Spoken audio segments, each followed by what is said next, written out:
Welcome back to the Best PT Podcast. This is episode 3.17, talking about pediatric development. Let's begin with some basic developmental concepts. Remember that development occurs cephalic to caudal. That is, it occurs in the head and upper extremities prior to the trunk and lower extremities. Development occurs from gross to fine. Large muscle movement develops before fine motor control. Development occurs mass to specific, so simple movements are acquired before large movements are available. And development occurs proximal to distal, so midline stability develops before distal mobility. Infant reflexes, the asymmetrical tonic neck reflex, ATNR. The stimulus is when the head is turned to one side. The response is ipsilateral arm and leg extension, contralateral arm and leg flexion. The spine curves towards the contralateral side such that the convex side of the spine faces ipsilateral to the head turn. The normal age for this response is birth to 6 months, and abnormal persistence effects include problems feeding, visually tracking, rolling, using the hands, crawling, and skeletal deformities. The symmetrical tonic neck reflex, or STNR. The stimulus is when the head is flexed or extended. The response, when the head is flexed, it causes arm flexion and leg extension. When the head is extended, it causes arm extension and leg flexion. So the way the head moves is the way the arms move, the legs move opposite. The normal age for this response is 6 to 8 months. Abnormal persistent effects include the inability to prop, problems maintaining 4-point positioning, crawling, and sitting balance. The tonic labyrinth reflex, TLR.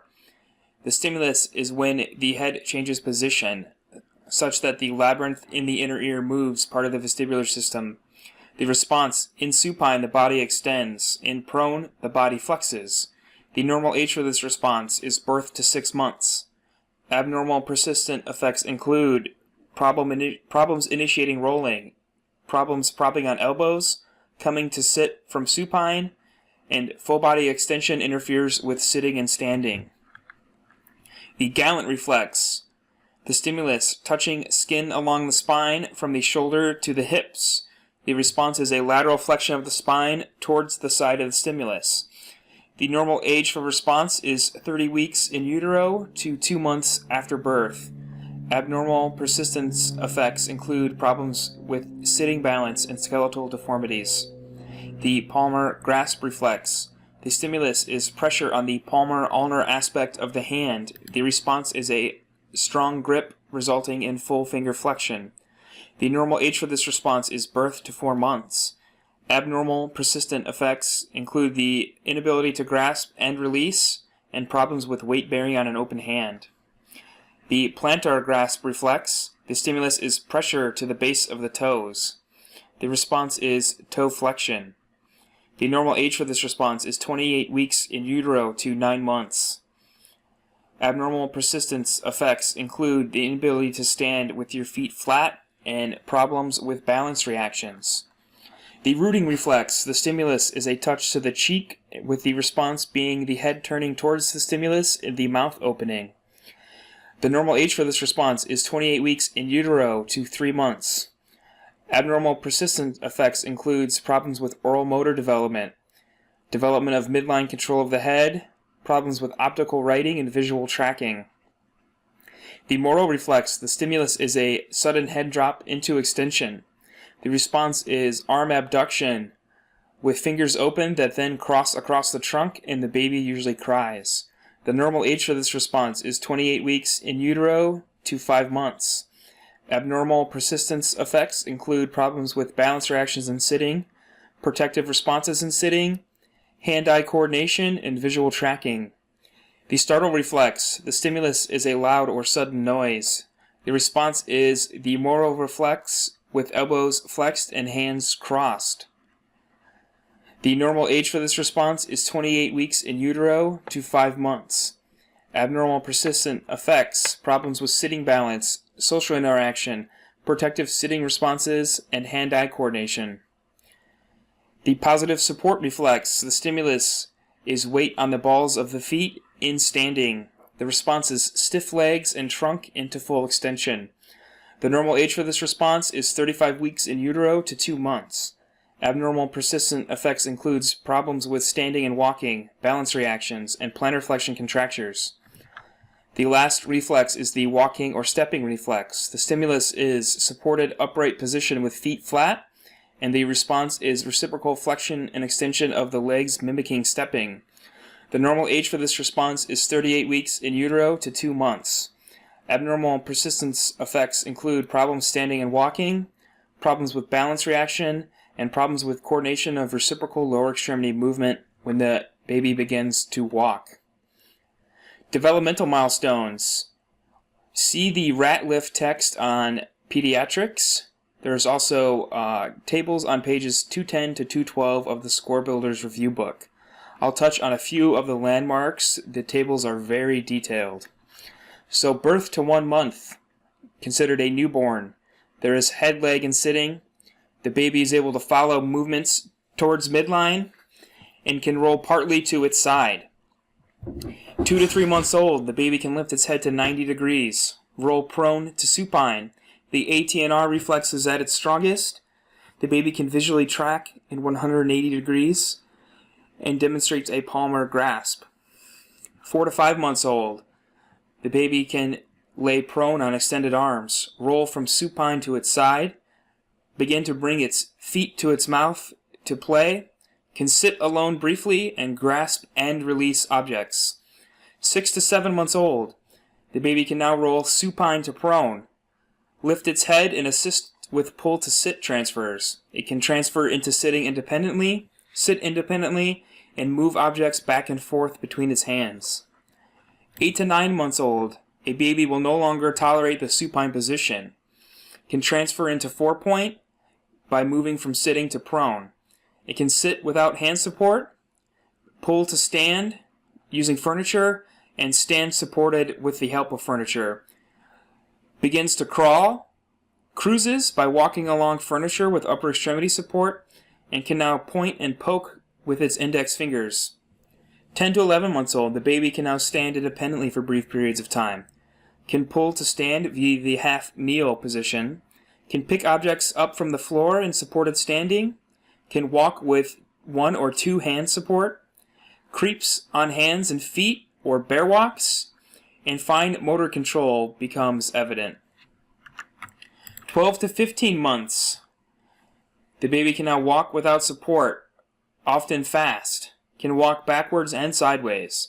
Can throw a ball in sitting. Can creep upstairs and begins to show the ability to draw in color. 16 to 24 months old. The baby can now squat while playing, walk up and downstairs with a step 2 pattern, use ride-on or ride-along toys, kick and throw large balls in standing, fold paper, stack cubes, and string beads together.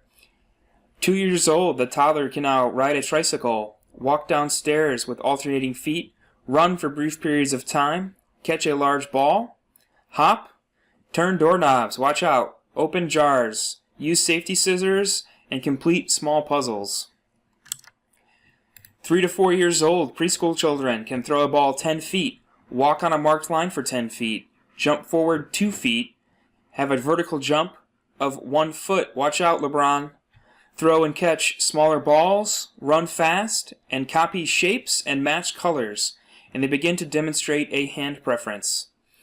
5 to 8 years old, early school children can skip and gallop, have a strong one-leg balance, can jump rope, bounce a large ball. Their limbs begin to outgrow their trunk. They can print letters and start to learn cursive handwriting, and they can now button small buttons independently. 9 to 12 years, later school children show mature throwing, jumping, and running patterns. They begin to enjoy competition and games. Pre-adolescent boys show a fat spurt. Girls at this age may begin to show puberty changes, such as a flaring of the hip or development of breast buds. And the final set of milestones, 13 years or older adolescent children have a rapid growth in size, boys more than girls. Puberty begins. Balance coordination, hand-eye coordination, endurance, plateau after growth spurts. and they show their greatest fine motor control, now able to knit, sew, and perform fine crafts and art.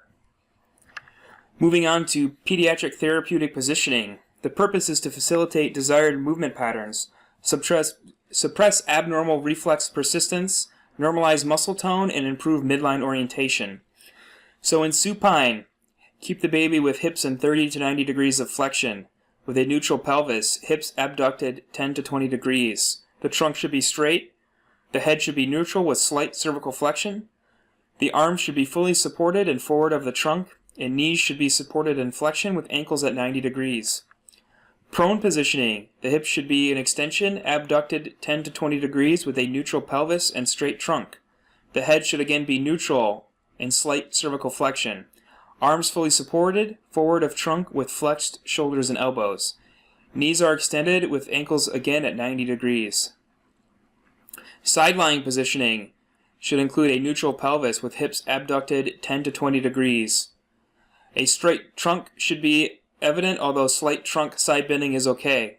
Head should be in neutral with slight cervical flexion. Arms should be supported with the lower arm forward and the upper arm in 0 to 40 degrees of internal rotation. Knees should be in flexion, feet at 90 degrees with a pillow between the knees. And sitting positioning. Hips should be 90 degrees flexed, abducted 10 to 20 degrees with a neutral pelvis and straight trunk. Head should be neutral, sitting evenly between the shoulders. Arms should be fully supported with the elbows flexed and 0 to 45 degrees of shoulder internal rotation. Knees should be flexed to 90 degrees. Ankles should be at 90 degrees, and the feet and thighs should be supported.